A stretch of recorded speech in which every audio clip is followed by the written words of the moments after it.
what's going on? Who wants to talk about some cars and stuff like that?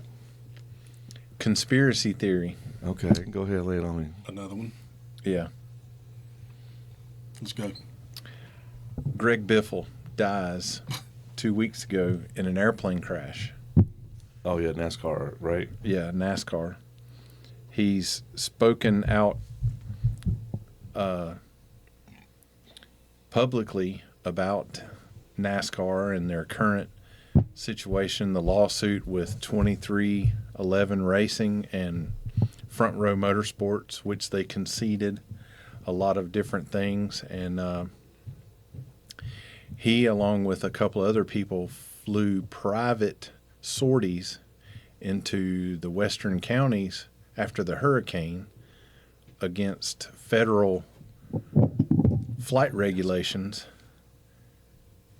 And he takes off 2 days before Christmas, and his plane crashes right after leaving the...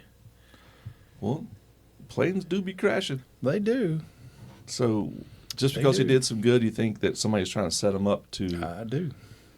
Was he a pro Michael Jordan NASCAR or Oh yeah, he was publicly condemning NASCAR and the fact that they're they essentially are a monopoly. They're playing with all the money. Yeah. The house always wins when you're talking about NASCAR, and he had the Federal Aviation and the SBI, once they got on ground with FEMA up in the western counties, threatened them with arrest and grounding them and taking their license away from them if they continued to fly private sorties into the mountain communities and bring aid to people that had just lost everything. But that was like, what, almost a year and a half, 2 years ago? 2 years ago. Mm-hmm. I don't know. I mean, he may have been involved in more.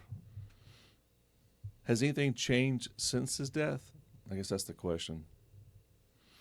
Well, the week prior was when 2311 and Front Row Motorsports was basically awarded the win in court against NASCAR.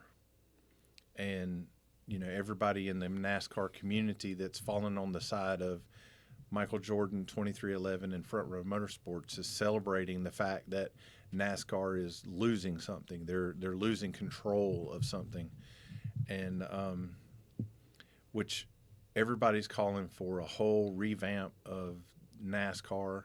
They want to return back to the original points type system,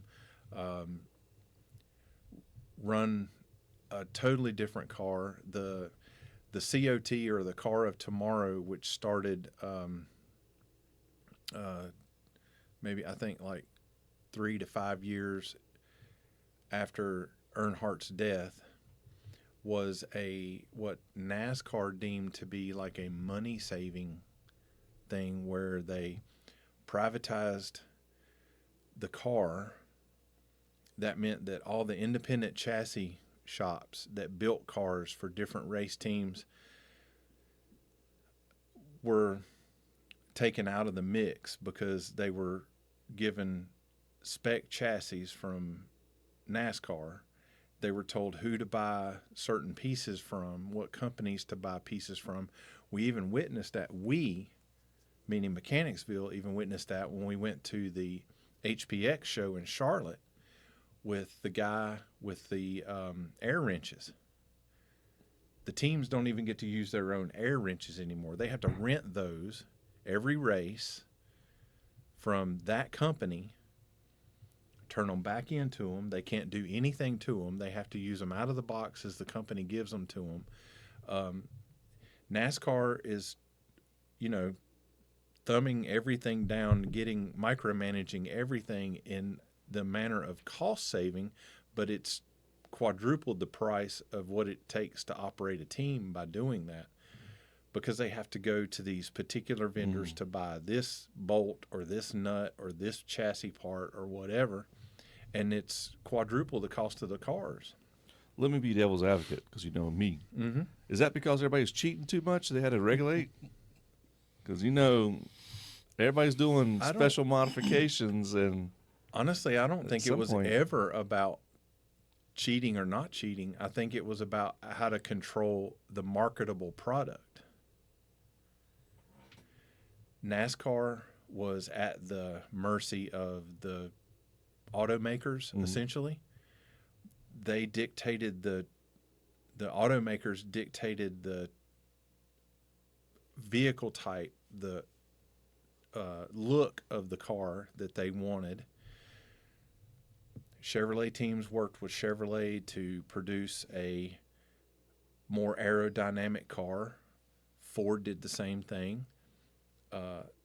Chrysler did the same thing. Toyota does the same thing. They put these cars that are going to be production vehicles in the wind tunnel. They design what comes out as an end product to be easily modified to a race vehicle that races on Sunday. If you control that car design, then you don't dictate the brand, the marketing brand, when it comes Sunday. It's no longer what wins on Sunday sells on Monday. It's the NASCAR car won on Sunday. They were actually working toward so much parity in the vehicle that they didn't even want the only differentiation between the cars would have actually been the nameplate on the car. The cars would have looked exactly the same.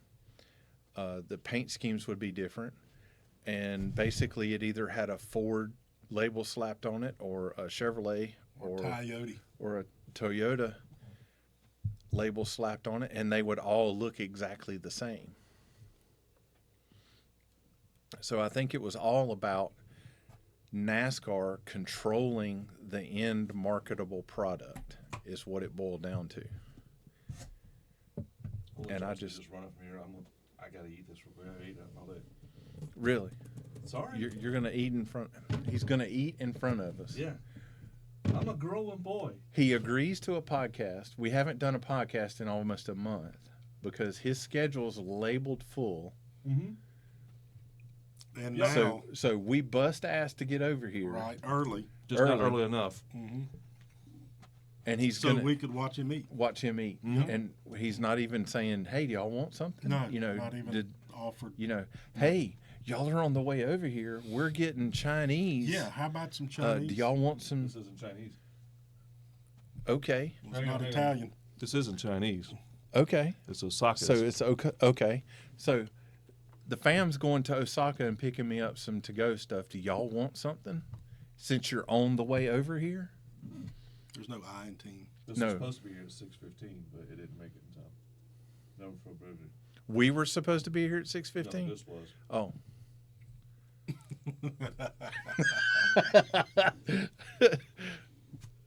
Y'all talking about So cars. Yeah, you keep going. I hope he chokes on his rice over there. One rice pellet, kernel. one pellet of rice. Yeah, I hope it takes him down. I hope it does too, Lord. Please. Please fucking- Because I'm going to go over there and do some resuscitation breaths. No, On you'll probably come over and touch on my buttons. I'll touch I know your you. buttons. So- You'll be over here like me. Move this dial right here since he's dying. Yeah, Yeah, I since don't he's know got what both this hands does. tied up. Right. He's Yeah. So to further complicate this conspiracy theory, Denny Hamblin's parents' house catches on fire this past week, costing the life of his father, and his mother is apparently still in critical condition in the hospital. I don't know, man. It's just, I don't trust anything anymore, hardly. Those that have the will or have the will and the power can wield the power, and it's amazing. You know, it's I don't know if the FAA can explain away why suddenly a plane has problems upon taking off and then almost back to the runway to land and it goes up into flames and crashes on the runway, and then Denny Hamlin's parents' house catches on fire in the middle of Gaston County, away from any water source. But anyway. Did you see the 2 helicopters crash? Did you see that on TV? I didn't. I missed that. Two helicopters. Did you see it? Collided and crashed. This is totally separate from NASCAR. Mm-hmm. But they said the reason they crashed is because they were flying too close to each other. What a revelation. Well, you know, If only they didn't fly so close together. every time cars crash, they've been too close together. They've been driving too close together. Mm-hmm. Yep. It's a shame that's not an option on the 349 form. Mm. Because you could remove all the other options. Hey, you wouldn't even have to do a diagram at that point. Exactly. Driving too close Driver together. contributing factors. Driving One block. too close together. Driving too close to other drivers. There you go. Roadway contributing factors, you could just take all Zero. that out. Just don't Weather, even put that block take all in that there. out. Vehicle, Block I, take all nothing that there. off. Right. Nothing there for block I. Don't choke on that. I'm eating pepper. That one grain. I don't that know one why. grain of rice. I've eaten it all day, man. I don't know why. We're not going to take it away from you. You Right. certainly haven't offered. Yeah, I don't want to get bit. I'm not reaching over there. It's like my favorite meal. This is my last meal on death row right here. This right here. Osaka's. Yeah, I love Osaka. That's what you'd ask for. Teriyaki chicken and steak. Mm-hmm. And some squash. Zucchini. It's all right. Cars though. Cars are cool. Yeah. No, leave it. No, don't mute it. We want to hear you. Yes. You're ruining it for us. Why can't you ruin it for all of Mechanicsville? Yeah, for the whole world. All 625 subscribers. Thank you. Thank every one of you for subscribing. Yeah, go to the official Japanese restaurant of Mechanicsville, Osaka's. Another We restaurant. love restaurants, don't we? King's Hot Dogs. Yeah. What is that one place up in King's Hot Dogs. and across the street? We had our 500th subscriber party. Oh, yeah. Los Jimadoros. And Osaka's. The meal of all death row inmates. Osaka. Damn right. I'm eating. I think I would want to eat something that's going to conduct electricity better. Yeah. If I was on death row. Pop rocks. Something. Raw popcorn. Yeah.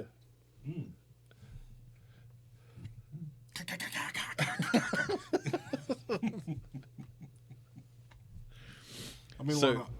Go ahead. Something with gunpowder. Yeah. You know. Just raw gunpowder. Yeah, this is for y'all. Yeah. I would eat it, not tell anybody. I'd swallow ammo.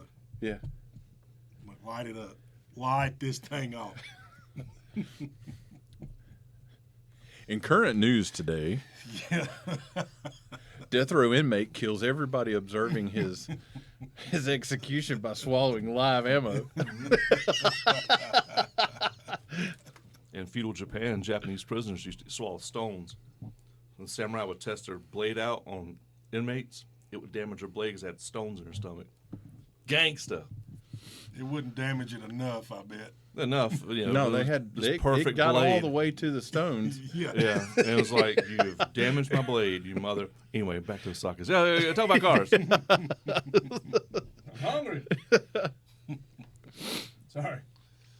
So in got a little breaking news this afternoon. IHRA has acquired yet another former NHRA track. There is going to be a veritable pissing match between IHRA and NHRA now because they bought another NHRA track, Maple Grove, which was sort of like the halfway point, used to be like the halfway point in the NHRA season, where everybody looked to the second half, did a second half push from that race forward, toward the championship, IHRA acquired the track, reached out to NHRA, and said, look, we can do a double up, hosting either simultaneous events or mirror events.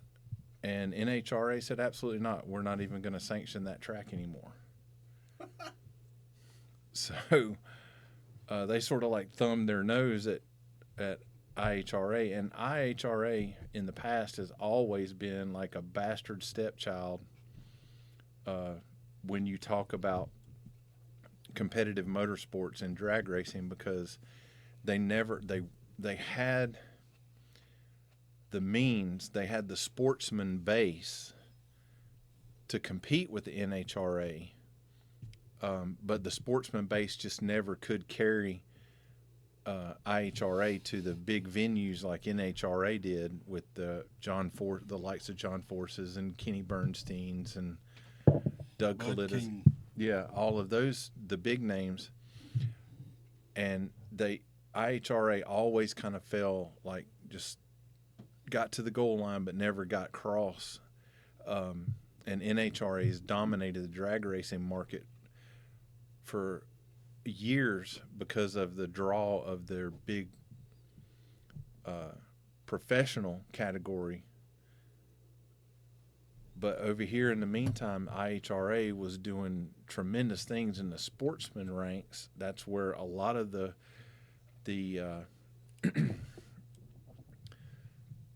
North Carolinian based race teams thrived in IHRA competition, and now IHRA has a similar bankroll behind it that NHRA has, and they're starting to, they have acquired miles of racetrack in the last 18 months. They've even purchased the former Atlanta Dragway in Commerce, Georgia, which has been in a state of disrepair. Memphis Motorsports Park here lately, which has been in a state of disrepair over several years with urban sprawl encroaching on both of those racetracks. And that's essentially what has been the downfall to a lot of sportsman racetracks, is that urban sprawl has reached these places, these islands of competition for sportsman racers, and they've lost out because the sportsman racer doesn't carry enough clout to support these racetracks enough to keep the developers, the commercial developers, the apartment complexes, the housing complexes to take over just these islands of undeveloped land with a strip of quarter-mile asphalt in the middle of it and about 100 acres. And that's what Cletus McFarland is fighting right now with his racetrack that he has down in Florida. Is on one side, I think there's like a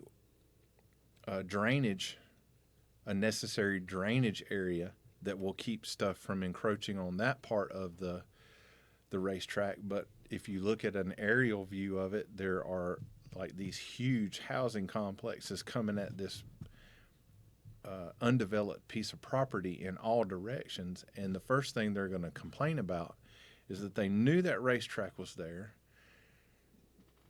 They knew it operated on at least a weekly basis, about 9 months out of the year, as far as Florida is concerned, because of the weather. But the first thing they're going to complain about is the noise. I can't sleep. Oh, I built this $500,000 house, and all I hear is those damn Vroom. all those damn drag cars. Oh my God! Vroom, vroom. That's all I hear. But here the racetrack was there first. They were obviously aware of it because they have to do the comps for the area when they develop the land. They knew the racetrack was there, but then they're going to bitch about it because it makes noise. IHRA is making some major moves to support growth in the racing industry, particularly drag racing, from sportsmen on up to professional ranks. You had some folks like Clay Milliken, who has been able to successfully cross over from IHRA to NHRA and be mildly successful. But he was a championship winning driver in a top fuel car in IHRA, and he's come, crossed the aisle, so to speak, competed in NHRA and held his own. He's won races, qualified well, went rounds, so on and so forth. Hasn't broken into that championship elite status yet, but will be able to slide back, with a lack of better terms, to slide back into the NHRA or IHRA and hit the ground running because he had a program that worked. It was a championship program before, and he can slide right back into that and know what works and know how to race these racetracks and be in championship form once again in no time. Lots of racers raced IHRA before here in North Carolina or on the East Coast before they raced in NHRA. Ricky Smith from King, North Carolina. He started out in IHRA, multi-time IHRA champion, went on to help found the Pro Mod vehicle, helped found the series that races in Pro Modified now by racing with Don Plemons in the Quick 8 Racers. It was an association that raced in North Carolina almost exclusively. You have Tommy Mooney. You have a whole encyclopedia of sportsman racers that you can just flip a page to, and they come from North Carolina that have put their stamp in IHRA, and now IHRA has got the bankroll to compete with NHRA, and the NHRA does not like it. They're not happy about it. So the IRHA, is that right? IHRA. IHRA. Where are they getting this push from? Are they sponsored, or they just finally got new management, or what's going on? I mean, they're moving. This is good. Right. It's a compilation of a man that has purchased the IHRA, and he is bankrolled. He's independently wealthy, and has several big money backers. I can't remember directly right off the top of my head without doing a little research on how he amassed his fortune. But he has a tremendous backing financially to be able to buy up all these properties and now start these renovation projects of these tracks that have been out of commission for, I know Atlanta Dragway was probably last raced in the early 2000s, so approximately 25 years maybe, that it's been in disrepair. Memphis Motorsports Park has probably been about 5 to 7 years. He's already put his stamp on several racetracks that have been bought on the East Coast: Virginia Motorsports Park, Maryland International Raceway, hotbeds for IHRA competition, and they're actively marketing and working with these sportsman racers to keep the IHRA moving and moving against NHRA. And I'm really interested in seeing how this is going to play out. It's Michael Jordan, ain't it? Yeah. He's buying up all of that. Yeah. No. That'd be funny. Yeah. I mean, MJ. he's heavily invested in NASCAR. I mean, and now since they were awarded basically their independence from NASCAR, where their teams are like less open to scrutiny from NASCAR, and as far as paying to race in NASCAR. There's going to be a lot of moves made in the off season and going into Daytona.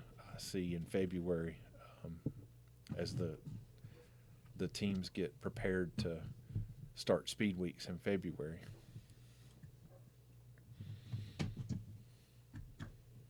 Perfect timing. That show was good. Sakurabas. Well, it's 30 minutes, boys. That was a good one. I mean, I don't know this stuff, so it's awesome y'all talk about it. I just asked the questions, Yeah. And Stu just stands there and looks pretty. Yeah. That's what I do, man. He is a pretty man. It's the only reason we put a camera on him. It's That's just right. for the ladies. Well, hey, man. What's the other options here? There ain't none. Exactly. You got me stuff in my face. You got my man here. I love him, but ooh. Anyway, theMechanicsville.com. We still doing this. Yeah. theMechanicsville@gmail.com. YouTube channel. I got a booger. Hang on. Ooh. Yeah, a little hot. Is that or a rice pellet? Because you was shoveling that in pretty hard. Yeah, he sucked it up his nose.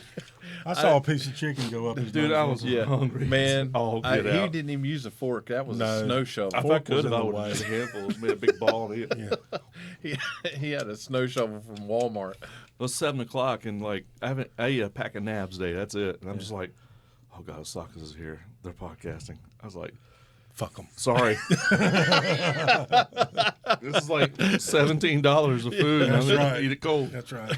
All right. Check us out. This is the Mechanicsville Hot Rodcast. And we are trying this new setup. I like this setup. I do too. I'm gonna try to put backgrounds more. I'm gonna put El Presidente back up over there, and we're working on it. So like, subscribe to the channel. Thank you everybody for hanging in there. It's been a rough couple months. Yeah. Been busy. Real life had gotten away. So here we are. 625 on the board as of today. Nice. Thank you for those subscribers that have stuck with us. Appreciate y'all. Any suggestions, comments? Just tell Big Med. Let me know. Yeah. Big He is- sexy. Yeah. He is Shoot the me a complaint text. department. Mm-hmm. That's right. Yeah. Complaint department. Anyway, we out. Deuces. Later.